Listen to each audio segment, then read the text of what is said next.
Channel 5 presents The Underdeveloped Nation.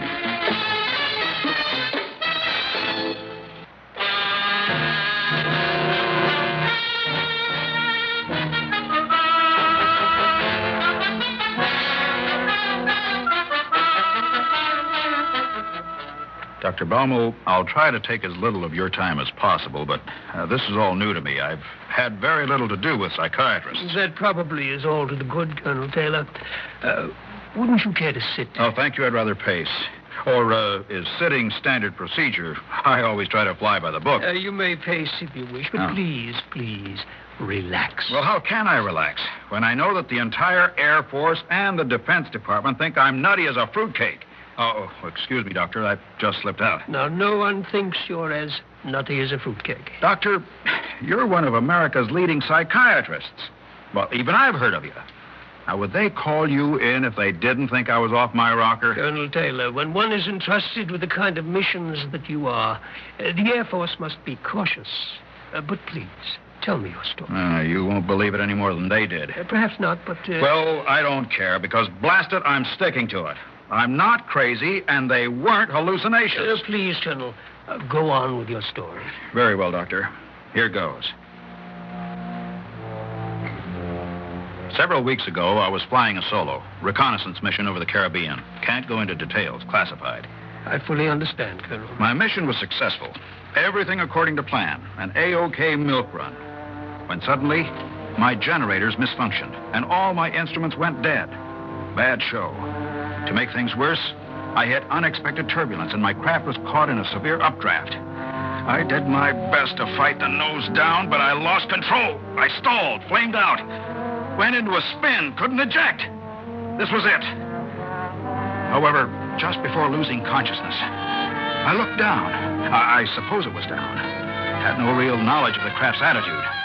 Anyway, instead of the dark night and the sea, I saw a brightly lit landscape. It made no sense. Then I blacked out.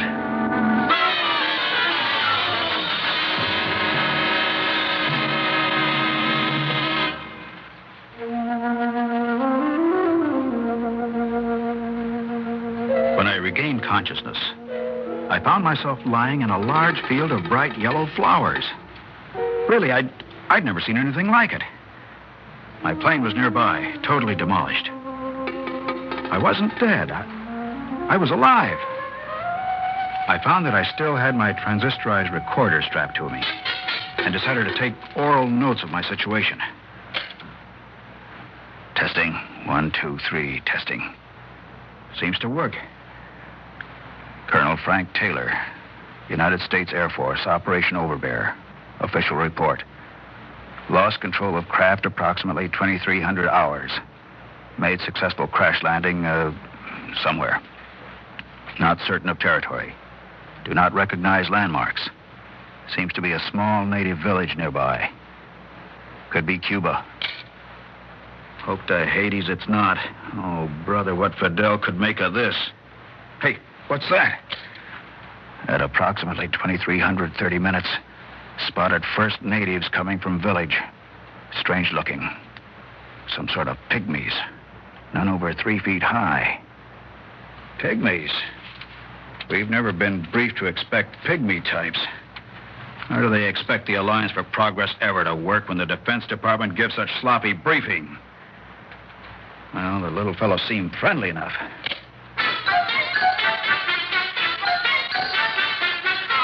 "2,332 minutes. Native chief is approaching me.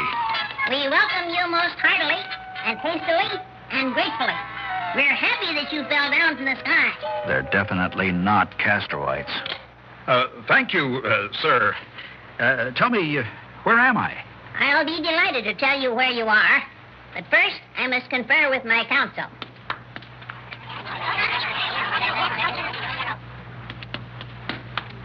Yes, we all agree. You are here. Oh, brother. Please, can you be more specific? One moment.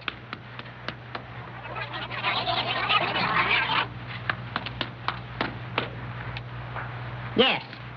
To be more specific, you're right here. Thank you. Excuse me for a second. 2,334 minutes. Have ascertained that this must be a totally underdeveloped nation. Natives are completely backward. Have little hope of getting much sense out of them.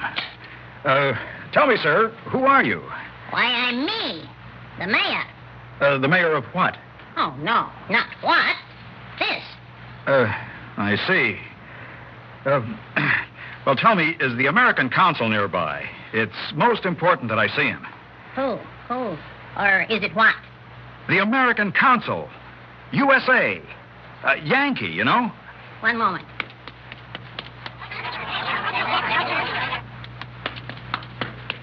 This American consul thing, is it animal, vegetable, or mineral? Oh, never mind. The Peace Corps. Surely there must be some members of the Peace Corps nearby. Peace Corps? Uh-huh. No. But you may have an apple core, or a pear core, if you like. We never eat them. Oh, brother.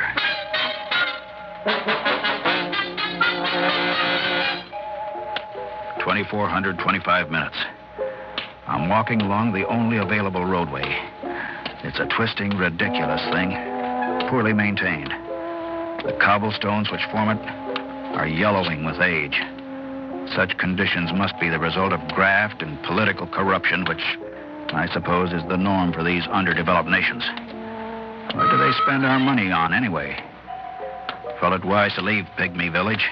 The chief informed me that my craft had crashed into and killed someone. However, the tribe seemed quite happy about it. Hard to make sense out of their babbling, but the victim appeared to be some local would-be oppressor. Was just about to take over the village. But can't go around knocking off these petty local dictators without some big stink being raised at the UN. The pygmy chief said I could find help in the capital city to which this road supposedly leads. I wouldn't bet on it. Hello! Oh, somebody coming. Hello! Which way are you heading? Well, I'm trying to find the city. Oh, in that case, you're heading that way. Oh, look out! Oh, I just fell off my pole. I'll get right up again. Hey, watch it. Watch on it. Are you all right? Yeah, sure. Legs a little wobbly, that's all. Hop, Pango. Watch it. Oh, look out. You're falling again. Yeah, that's me. I sure do have my ups and downs. Yeah. Get used to it. It is now 2,441 minutes. Finally ran into a normal-sized man, but almost wish I hadn't. Seems to be some sort of a drunk. At least his legs are quite wobbly, and he used a pole to prop himself up. His clothes are incredibly shabby, and he seems to be covered with straw. Why are you talking into that box? Oh, just making notes. It's a transistorized tape recorder. Oh, a transistorized tape recorder. You understand? No. Is it magic? Well, I suppose that to you it would seem like magic. Well, why didn't you say so in the first place? Everybody understands magic. Tragic. These pitiful, superstitious people. Now, I think I'll travel along with you. It's been a long time since I've been to the city. You mind? Not at all. 2,457 minutes. Walking along road. Decided to take drunk with me. As an American, I must do all I can to help. Poor devil. Probably can't help it. In a backward country such as this, sometimes alcohol is the only escape. Look out! Don't fall again. Here, lean on me. That's better. My, you're surprisingly light. Yeah, just in the head. That's why I'm going with you, to get my brains replenished. What? Hey, what? Say, look, do you want to rest? Not at all. Well, how much further is it to this city? Are you sure we're going in the right direction? Oh, of course. Don't worry. We can't get lost. We're bound to get there if we just follow the yellow brick road.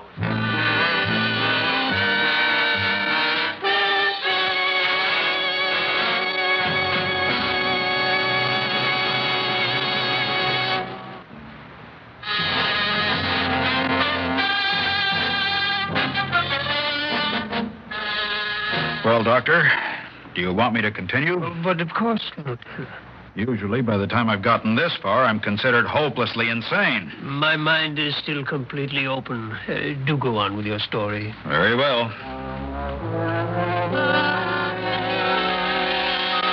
Oh, 245 minutes. Resting for a few moments after hiking for several hours. Yellow bricks hard on the feet. Although the drunk doesn't seem to care. Simple-minded fellow. He's sitting over in the field now, stuffing straw into his shirt. Probably his only way of keeping warm. Impoverished. Make a note to send care package.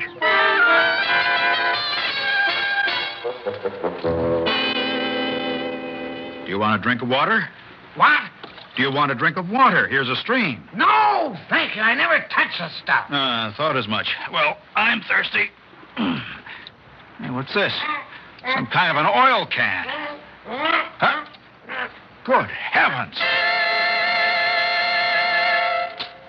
Oh, 348 minutes. Discovered another native, standing stiffly by the stream. Apparently some sort of eccentric. Dressed in crudely made tin suit of armor. Armor? Yep, that's right. Looks like some kind of a nut. He just wants you to oil him. Huh? Oh, of course. Oil him? Yes, he's always falling into streams and rusting himself solid. You know him? One of my best friends. Here, just put the oil can up to his mouth. You mean that visor?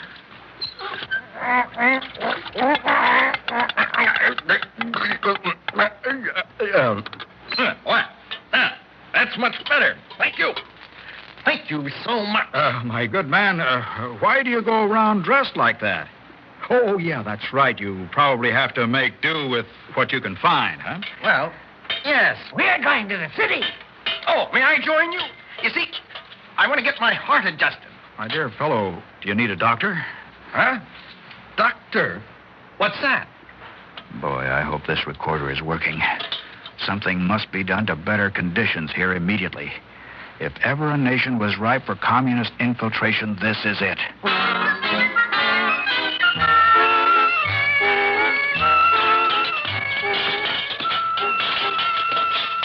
418 minutes. Continuing to follow this ridiculous road. Luckily, the eccentric is supporting the drunk most of the time, so I'm free to make observations. Eccentric is some sort of primitive woodcutter. Make note to supply him with good American chainsaw. City still nowhere in sight. We now are passing through some sort of a forest. Unpleasant-looking place and... Look out! Look out! Oh, now, don't be frightened. What do you mean? That's a wild lion charging us. I bet he's happy you called him wild. What? Hey, what is this? Are we in some kind of a game preserve? How can you allow your main highway to pass through dangerous territory like this without any warning signs? Stand back. I still have my 45. Oh, don't shoot. What? Don't shoot. I hate loud noises. They scare me silly. Did you hear that? That lion just talked. Well, sure he did. Oh, you frightened them. Another one of your friends? Uh-huh. I must be losing my mind. I gotta get out of here.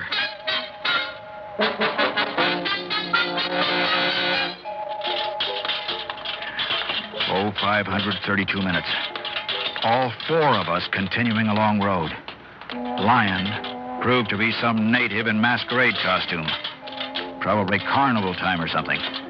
Lucky thing for me and the State Department, I didn't shoot. Boy, what the Reds could make out of that. The masquerader joined us. Wants to go to the city, too.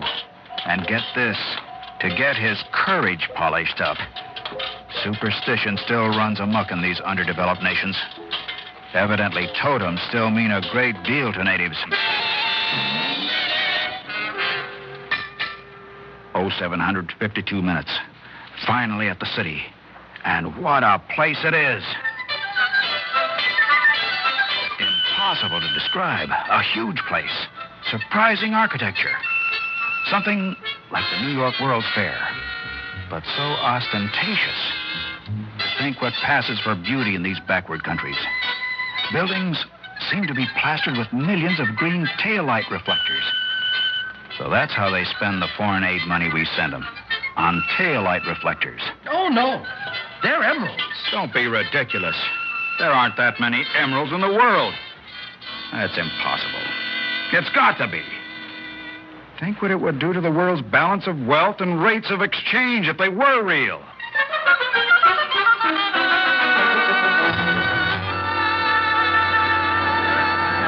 Oh, 814 minutes. Natives friendly enough, but can make little sense out of them. Wait a minute. Here comes someone who looks a bit civilized. Matter of fact, she's quite lovely. Thank heaven they have some of the right kind of people around here. Welcome. I'm the Good Witch of the North. Uh-oh. She's as nutty as the rest of them. Better watch my step, though. She might be a pinko dupe. Well, how do you do, ma'am? I'd like to see the American consul as soon as I can. Oh, I'm afraid that's impossible.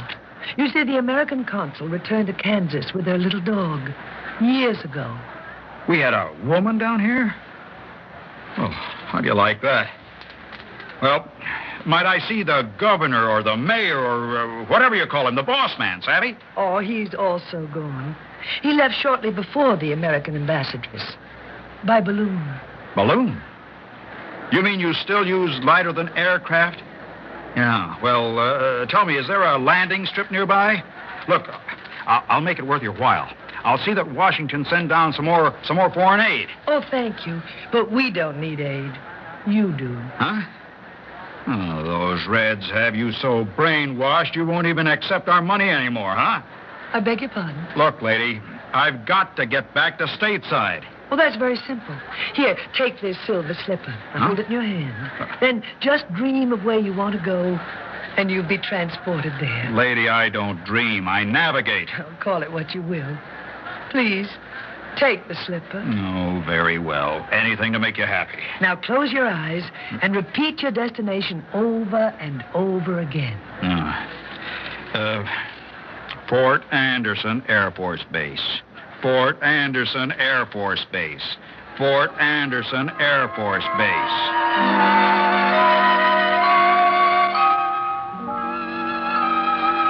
And then I lost consciousness. Next thing I knew, I was picked up and brought here. And that's it, Dr. Baumel. Yes, fascinating. Tell me, did it ever occur to you that it all might be a dream? Look, Doctor, I said I don't dream. I see. Colonel, what books did you read as a child? Specifically, fairy tales? Huh? Well, I don't believe I ever read any fairy tales. From early childhood on, I was only interested in technical stuff. What a pity. Well, then I suppose your verdict is that I am insane, huh? Insane? Oh, dear me, no, indeed. But tell me, if I gave you a clean bill of health, do you suppose you could fly me back to that underdeveloped nation? Doctor, if I have to, I can fly anybody anywhere. Doctor, what do you mean, back?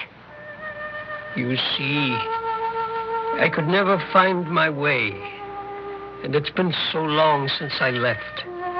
But now, perhaps with modern navigational equipment, oh, don't look so astonished. I suppose I'm not quite what I appear to be. What? Dr. Baumel, everybody knows that you're one of the most distinguished psychiatrists in the world. Why, you've helped hundreds of people regain their sanity. Ah, yes, their sanity. And sometimes their brains, their hearts, and their courage. Doctor, Psychiatrist, genius, call it what you will. It's really the same thing, you see. Maybe the word is wizard.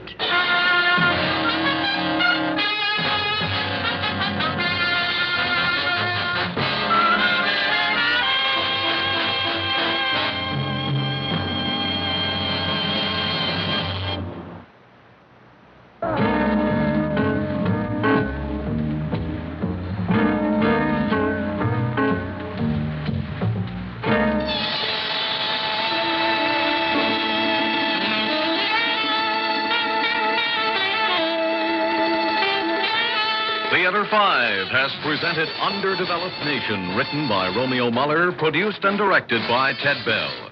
In the cast, Ralph Camargo, John McGovern, Cecil Roy, Robert Dryden, Cliff Carpenter, William Griffiths, and Ann Seymour. Audio engineers Marty Folia and Neil Pultz. Sound technician Ed Blaney. Script editor Jack C. Wilson. Original music by Alexander Vlastotsenko. Orchestra under the direction of Glenn Osser. Executive producer for Theater 5, Lee Bowman. We invite your comments. Write to Theater 5, New York 23, New York. That's Theater 5, New York 23, New York. This is Fred Foy speaking.